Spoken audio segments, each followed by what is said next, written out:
Teman-teman yang mau mudik, jangan beli kartu tol sama yang liar-liar yang di pinggiran pintu tol. Beli aja langsung di gerainya.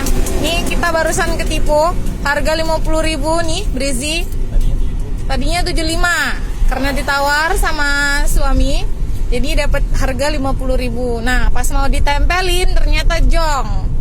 Nih, aku buka, ternyata kartunya dibuat sendiri. Tolong diviralin ya, biar nggak ada lagi korban. Ini kejadiannya di Tol Bandar Slamet.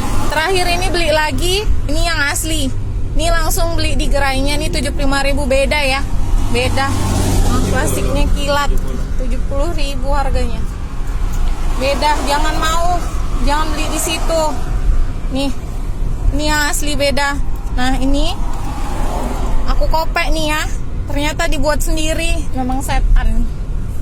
Viralin ya teman-teman, biar nggak ada lagi korbannya. Ini harga 50.000 ditipu.